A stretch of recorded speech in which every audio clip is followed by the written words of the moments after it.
Hi everybody, I'm Susan Mulvihill. Welcome back to my vegetable garden.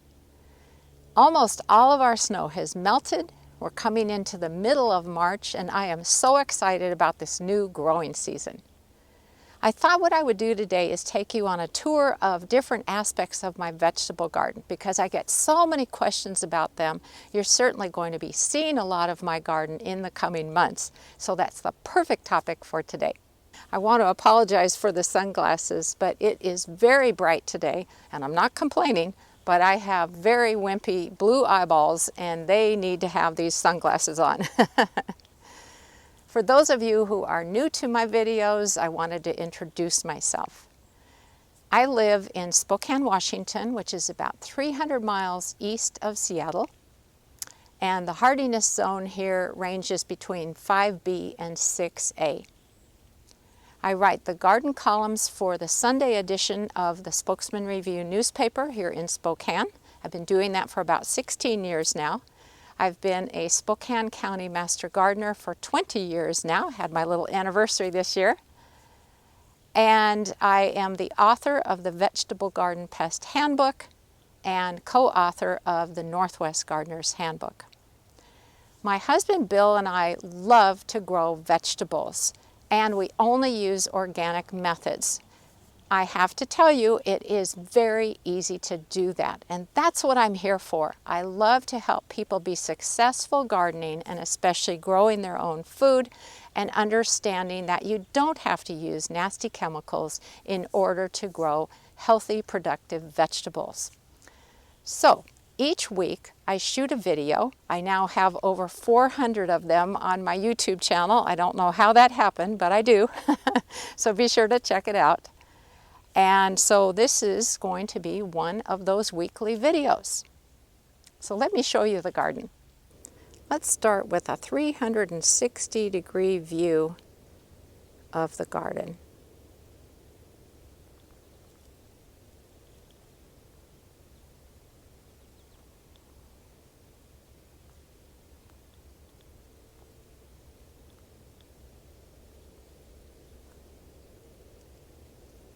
So just in case you haven't noticed, we love raised bed gardening and we have 27 raised beds. We started out many years ago with 12 raised beds and we loved them so much the very next year we expanded to 21 raised beds. Then we planted raspberries in 2 large raised beds and then we added 4 more. I mean, it is kind of nuts. But we love raised bed gardening. I'll talk about it off and on throughout the season as far as why it is so fantastic. Most of our raised beds are 3 feet wide by 8 feet long. And this one happens to have shallots and garlic in it, and the shallots are already up, which is so cool. We do not use treated lumber for the beds. We just use 2x stock that is 10 inches wide.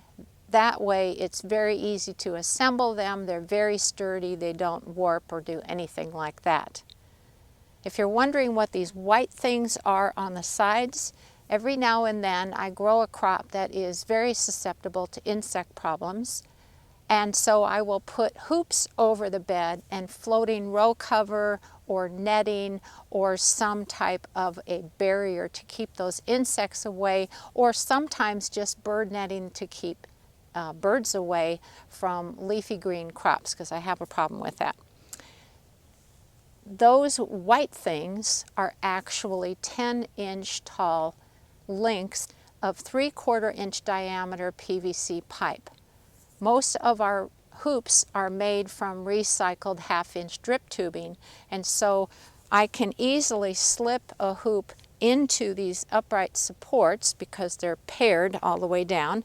They're 2 feet apart, and then it's very easy to put some type of a cover over the bed. So I just wanted to explain that.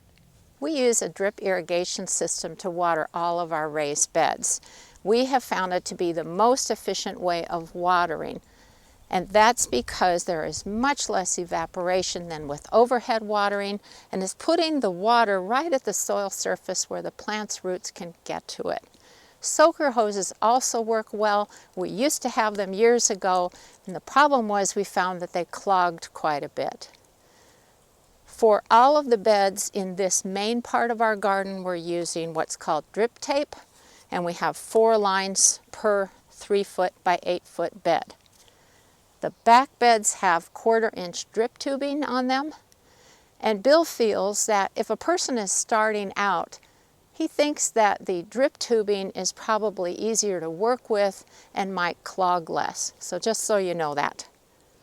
But this has worked so well for us. One of the things Bill did when he designed this system is he made it so each bed has its own valve.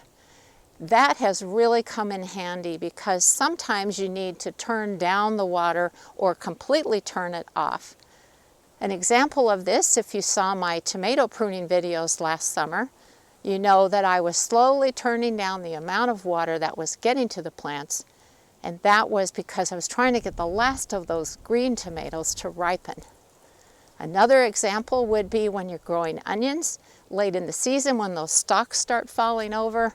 It's time to turn off the water to the bed, let the plants finish growing, and then pull them and move them somewhere sheltered to finish drying off before you put them into storage. So we really like having a valve on each bed, and we love having drip irrigation as the watering system. You probably have noticed our hoop house. A hoop house is a plastic covered greenhouse, and Bill was the one who designed and put this together.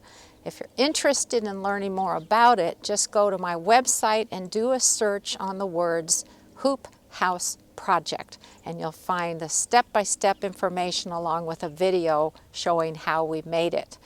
But this fits over 2 of our raised beds, and it allows us to grow super cold tolerant vegetable crops during the winter months without the use of supplemental heat.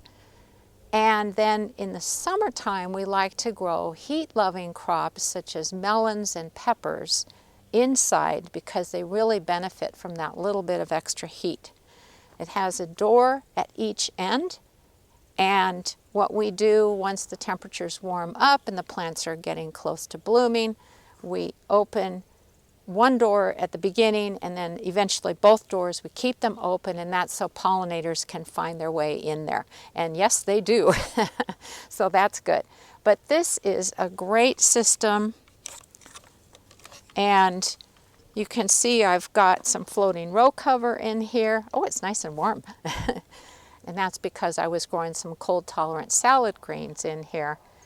And some of them died from a really nasty cold snap that we had last winter. And there are a few spinach plants that are still producing and some kale plants that are still growing. So that's why I've still got covers in there. But having covers inside the hoop house, even though it looks like that's a silly idea, it actually increases the warmth in here, which is perfect for growing vegetables during the winter months. Now, I don't know if you spotted this already, but this is something I am very excited about. I'll show it to you in just a moment, but what this is a hinged cover that goes on top of a raised bed. It was one of the do-it-yourself projects in my new book, The Vegetable Garden Pest Handbook. And in it, I have step-by-step instructions for making a raised bed and making this cover. So last year was its first year in production, and what we used for the covering was floating row cover. Since then, I have heard about agricultural netting, and I thought, you know, I want to give that a try. And I like it for a few reasons. For one, the holes in the mesh are tiny. For another reason, it is very durable. Yesterday I was playing with a scrap of the netting, and boy, you just cannot tear it. So that's very encouraging. It looks so delicate though. And then the other thing is that I can easily see inside without having to lift the cover and see how the plants are growing underneath. And you're probably wondering what's in here. I'll show you that in a moment. But you know, when I've used floating row cover, and I still will be using it, I always have to lift it up so I can see what's going on underneath. This I will not have to do that with. So let me show you how it works. Okay, are you ready? How cool is that? So I'm using this netting to keep out insects, specifically aphids, leaf miners, and cabbage worms. So I'm going to be using this on 2 of our raised beds. We still have to build the other cover, but it will be ones that have broccoli growing in them, so I'm trying to keep the aphids and the cabbage worms away. And the other one is going to have beets and Swiss chard in it, and that's where I'm trying to keep the leaf miners away. This is so slick. It has a nylon strap attached on each end so that it doesn't open too far and get damaged. And then if you want to know what this is, these are actually clear plastic cloches. It's a tunnel system. What I'm trying to do is pre-warm the soil. Ordinarily you wouldn't be seeing this here, but I want to plant the lettuce early, and that's why this is in here. And it's really making a huge difference in warming up the soil. But this lid is so slick. It's going to be really easy for me to harvest things out of the bed, again without having to lift parts of floating row cover and so on. And I can see exactly what's going on inside. So I'm very excited about this new improvement to the cover. Here's another new addition to the garden for this year. This is called the chicken wire crop coop, and it's from Gardener's Supply. I've been wanting to have something where I can protect certain plants from birds. And so it is open on the bottom. It's very easy to move. And it's just on this bed for the time being. But this will be a fun sort of architectural element to the garden, and also a practical cover to protect certain types of crops from the birds. I really like vertical gardening and in the vegetable garden.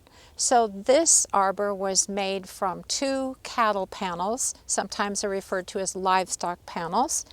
And they go up and over a pathway between 2 raised beds. And then they are super sturdy because it's galvanized. It's not going to rust. I use it to grow things like winter squash and cucumbers on it because they will climb up and over, which is very cool. We also have a bean arbor that has been very popular with folks, and if you go back to the very beginning of this video, the first slide shows me standing underneath it, so you'll see what I'm talking about. But it spans the pathway just like this, and it's a series of 4 arbors. The bean vines grow up and over them, and when they start producing beans, they hang down on the inside. And in the peak of summer, when it's super hot out, I'm in the shade underneath picking the beans. I think that is really cool. So for right now, it's on the sidelines because we need to lay out where everything's going this year. But it will definitely be an important part of the garden. I'm also very lucky in that I have a small greenhouse. It is 6 feet wide by 8 feet long. It has an automatic vent opener, which is very handy. And look, it's even working on this chilly day. But I have a story about it that I always like to share with people because I feel very blessed. We have the nicest neighbors here. And many years ago, we were visiting with them. Our house was pretty new, and they were getting ready to build a new house across the street from us. At that place, the previous owners had had this greenhouse. And so we're visiting with our new neighbors, and they were saying, yeah, we're going to start building the house on this date, and we're going to do that, take the fence down, get rid of the greenhouse, and do this. And I thought, wait, what? And I said, get rid of the greenhouse? And they said, yeah, you know, we're really not gardeners, and we just don't see that we would use it. So I said, do you think we could have it? And they said, sure, if you can move it, which of course they are maybe about 800 feet this way. They said, you can have it. So we thought, you know, let's not turn down an offer like that. So we helped empty the greenhouse because it had some things left over from the previous owners in it. And then we took all of the different sections of glass out of it. We just broke a few. And we slowly but surely carried the frame through the field over to this spot.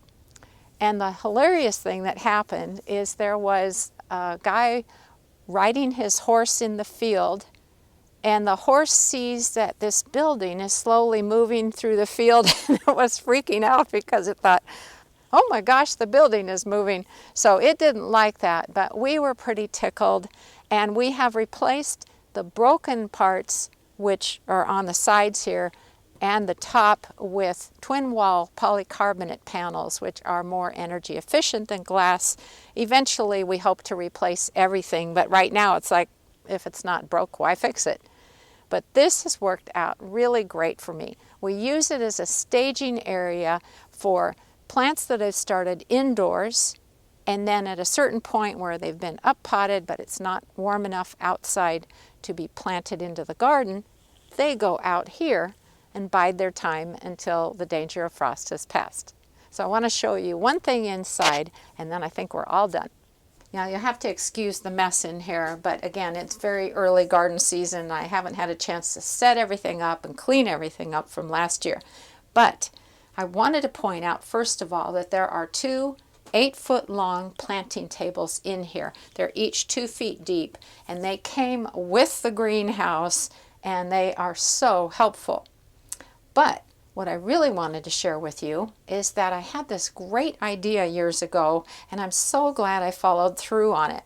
What I did is I bought a couple of plastic rain gutters, and so to the front of each of the 2 tables, I attached them along the long edge, and then I put plastic on top of the planting table underneath here, draped it down into this rain gutter, and then I got some capillary matting, which is a felt-like material that really absorbs water. And so I fill the rain gutter with water, and the capillary mat wicks the water up underneath all of the pots of the seedlings that will be in here, and they will get watered. And Bill took it one step beyond that because he has automated this system so that when the drip irrigation system runs in the garden itself, it also fills up the rain gutters automatically. This is slick. All the plants stay nicely watered, and I always like passing this along because you might be able to implement something like this within your garden setup. Okay, well that's my vegetable garden tour. I hope you enjoyed it and that you learned a few interesting things. And I really appreciate your watching today, everybody. I'll see you next week.